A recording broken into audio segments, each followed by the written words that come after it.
학교뿐만 아니라 학부모님이 어떻게 개입하느냐에 따라서 이게 문제 해결이 달라지게 되는데요. 친구들과 오해를 피하기 위해서 여러 번 시도도 했는데 그럴 때마다 더 이제 괴롭힘만 당하게 됐어요. 이 사실을 알게 된 아버지가 학교에 찾아가서 가해 학생들에게 욕설과 이제 폭언을 했어요. 이러한 것들을 최소화하는 게 아니라 하지 마셔야 됩니다.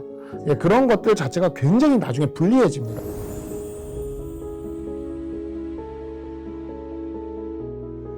자, 이번 시간은 학교폭력 피해 학생 보호 지원의 문제점에 대해서 좀 얘기를 해보도록 하겠는데요. 학교뿐만 아니라 학부모님이 어떻게 개입하느냐에 따라서 이게 문제 해결이 달라지게 되는데요. 근데 되게 보면 부모님들이 막 이거 사건 해결하는데 막 치중하다 보니까 아이의 어떤 이게 보호 그런 부분에 대해서 놓치는 부분들이 많더라고요. 그래서 그런 사례가 있으면 좀 이야기를 한번 해줘 보시겠어요? 네, 고등학교 1학년 여학생 사례인데요. 평소 친하게 지내던 같은 반 친구들이 따돌리거나 비난을 하거나 욕설을 하면서 괴롭히기 시작했어요. 친구들과 오해를 피하기 위해서 여러 번 시도도 했는데 그럴 때마다 더 이제 괴롭힘만 당하게 됐어요. 이 사실을 알게 된 아버지가 학교에 찾아가서 가해 학생들에게 욕설과 이제 폭언을 했어요. 이게 학교 전체에 소문이 나면서 이 피해 학생은 졸지에 이제 찌질이라고 놀림을 당하게 됐습니다. 그 괴롭힘을 견디다 못해서 이제 학교폭력 신고를 하게 됐어요. 그랬더니 학교에서는 오히려 이 학생의 행동으로 인해서 문제가 발생했다라고 원망을 했다고 합니다. 그래서 이 학생은 이제 그 다른 친구들한테 이제 수군 그림에 딴 친구들한테 이제 접근해서 말을 한다든지 또 점심시간이 되어서 같이 점심을 먹어야 하는 친구가 없어지게 된 거죠. 그리고 계속 수군 그리는 거에 대해서 고통을 받기 시작하다가 보니까 학교에 보호 요청을 했었습니다. 근데 학교에서는 어떻게 해줄 수 있는 범위가 없다라고 얘기를 하게 되었고 가해 학생과 같은 반에서 피해 학생이 지내게 됐어요. 그래서 그 지내는 과정에서 너무 힘들고 괴로우니까 이 피해 학생이 자퇴를 결심하게 된 사건이 있었습니다. 이 부모님들이 감정적으로 시달리면서 되게 보면 가서 가해 학생들한테 폭행을 하는 경우들이 있더라고요. 근데 이거는 진짜 해서는 안 돼요. 오히려 피해자가 더 나중에 큰 피해가 오기도 하고 불리한 상황을 만들게 되거든요. 근데 이런 행동들을 또 많이 하시더라고요. 근데 또 반대로다가 신고를 안 하고 그냥 그냥 애들끼리 하면서 이렇게 또 그냥 넘어가시려고 그러는 경우들이 있더라고요. 근데 이런 선택을 할 경우에는 반드시 저희는 좀 피해 학생 아이 자녀하고 얘기를 나눠보고 나서 좀 하라고 합니다. 근데 되게 보면 피해 학생들이 오히려 두려워서 하기 싫다고 하지 말라고 하는 경우들이 있어요. 그럴 때는 이 아이가 뭔가 두려워서 그러는 거는 아닌지, 그리고 아니면은 친구들하고의 관계가 어떻게 보면 흐트러질까봐 그러는지 그거를 좀 잘 파악을 하고 나서 아이가 원하는 대로 좀 해주셨으면 좋겠다는 생각이고요. 이 피해 부모님들이 가서 가해 학생을 갖다가 폭행할 경우에 이것도 처벌이 이루어지는지요? 기본적으로 이건 모든 나라가 다 그렇습니다. 우리나라만 그런 게 아니라 근대법이 이렇게 이루어지는 법치주의 국가들에서는 이러한 피해 사례가 발생을 했을 때 사적인 제재와 사적인 형벌을 철저히 금지를 합니다. 그래서 사적인 어떤 보복이라던가 사적인 형벌, 사적인 제재가 이루어지면 그것 자체를 범죄가 성립하는 것으로 보기 때문에 어떠한 경우에도 사적인 형벌이나 사적인 제재를 하는 것을 하지 마셔야 됩니다. 예, 그런 것들 자체가 굉장히 나중에 불리해집니다. 근데 화가 나는 걸요, 뭐.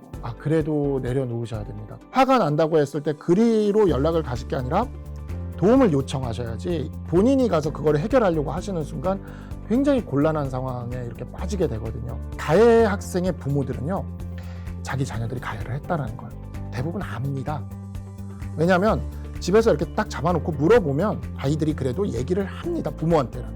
근데 대부분 아는데 팔은 안으로 굽는다고 일단 자기 자녀들 편을 들 수밖에 없거든요. 이런 분들은 자기들이 현재 불리한 지위에 있다는 걸 알아서 되게 법률적인 조언이나 이런 걸 적극적으로 찾아보게 됩니다. 그때 이제 이 가해 학생의 부모들에 대한 법률적 조언을 해주는 변호사들이 해주는 많은 것 중에 하나가 상대를 쌍방으로 몰 수 있는 것이 있으면 다 가져와 달라. 이걸 제일 먼저 얘기를 합니다. 이게 가장 1순위예요. 그래서 예를 들어 피해 학생이라고 얘기해도 피해 학생이 가해 학생에게 아주 소심하게 보복을 했던 것조차도 어떻게든 찾아내서 가져와 달라고 얘기를 하거든요. 그래서 최대한 이것을 피장파장을 만들려고 그래요. 근데 여기에 피해자 부모가 가해자 집에 쳐들어가서 주거 침입을 하고 폭행을 하고 모욕을 하고 명예훼손을 하고 상해를 하면 이거는 그 이상이 돼버리는 경우들이 굉장히 많습니다. 왜냐하면 가해자 부모들은 이미 그걸 기다리고 있습니다. 체증을 하려고. 네, 그래서 이미 기다리고 있는 경우들이 굉장히 많아요. 피해자가 처음에 피해를 당할 때는 갑자기 당하기 때문에 그걸 체증할 틈도 없고 그런 생각을 잘 못해요. 근데 가해자들은 이미 이 사람들이 뭔가 화가 나서 올 거라는 걸 알고 있는 거죠. 그리고 이미 그 전에 변호사들이나 이런 사람들한테 물어봐서 어떻게 해야 되는지 조언을 다 받은 상황인 거죠. 그러면 이미 녹취 다 켜놓고 이미 다 체증하려고 다 준비하고 있는 상황입니다. 그러니까 절대 사적인 보복이나 사적인 제재를 선택하지 말아달라고. 이게 너무 안타까운 결과로 이어집니다. 그래서 그걸 좀 꼭 좀 부탁드리고 싶습니다. 그래서 흔히 하는 얘기들 그예요. 맞을 적에 가만히 이러고 맞아야지 방어라도 하다가 올리면은 또 이게 쌍방이 된다는 얘기도 하는데 아니 분명히 방어 아니에요 그건. 그거는 꼭 그렇지는 않습니다. 그러니까 정당방위가 성립될 수도 있고요. 소극적인 방어 행위는 정당 행위로서 또 역시 위법성이 조각될 수가 있습니다. 그렇긴 한데 이제 가해자 쪽에서 굉장히 좀 악랄한 거죠. 어떻게든 그걸 쌍방으로 몰고 가려고 하거든요. 예, 그래서 이런 사안들이 펼쳐지기 때문에 피해자가 그 상황에서 방어 행위를 하는 것까지 금지할 수는 없습니다. 누구든 자신의 몸에 대한 유형력이 행사되어 오면 방어를 할 수가 있는 거거든요. 다만 그게 모두 종료되고 나서 피해자 부모들이나 피해자의 보호자들이 이 분노를 못 이겨서 하는 행위들이 결과적으로 피해자에게 너무나 안 좋은 결과를 초래하는 경우들이 많기 때문에 가급적이면 이런 경우 좀 참으시고 법적인 해결을 시도하시는 것이 맞습니다. 두 번째 사례는 그 학기 초부터 반 친구들이 자신의 말투를 흉내내고 발표를 할 때는 또 웃거나 또 눈으로 서로 사인을 주고받거나 수근거리기도 했어요. 특히 이 그 모둠 활동을 하거나 그 그룹 활동을 할 때에는 이 피해 학생에게 이제 싫다는 것을 노골적으로 표현하기도 했습니다. 그래서 피해 학생은 이 사실을 담임 교사에게 이제 얘기를 했고요. 담임 교사는 바로 학교폭력을 신고를 하고 나서 교육지원청에서 그 화해조정 프로그램을 권고받아서 그걸 진행을 하고 그 진행을 하고 난 후에 이 피해 학생에게 반 친구들이 이제 진심 어린 사과도 하고 가해 학생들은 이제 자신이 뭘 잘못했는지 반성하는 그런 사례도 있었습니다.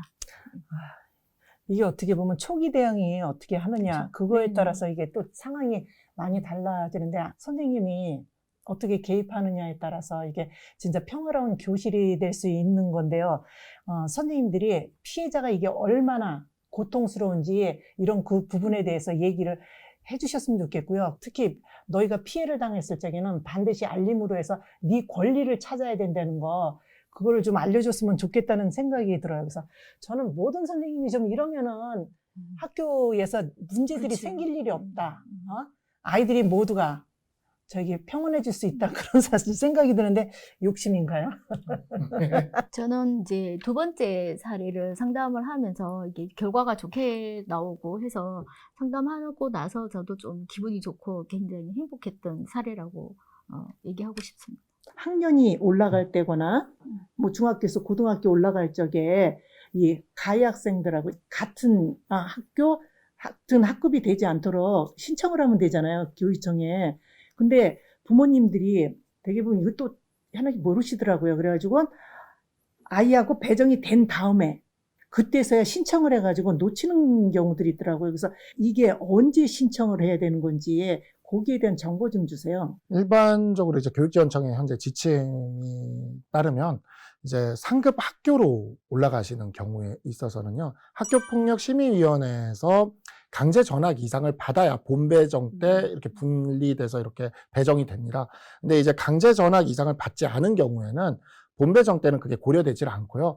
이제 매년 초에 이제 교육지원청마다 공지로 올라옵니다. 재배정을 할 때 그때 이제 신청을 하셔야 됩니다. 그러니까 그런 사유를 소명을 해서 재배정 때 신청을 해야 그때 이제 다시 재배정이 돼서 그 학생과 이렇게 다른 학교로 이렇게 배정이 되거든요.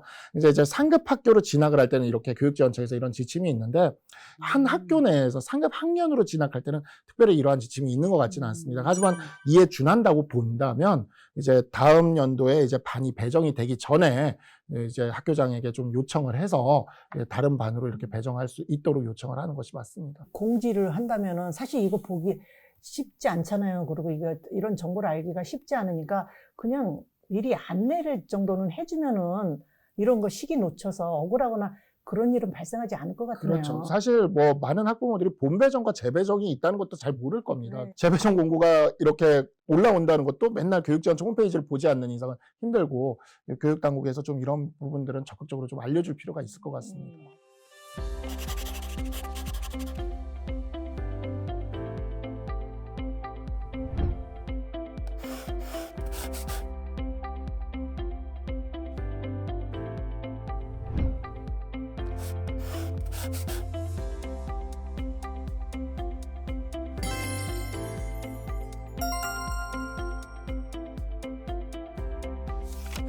(2022) 플러썸 청소년 영상제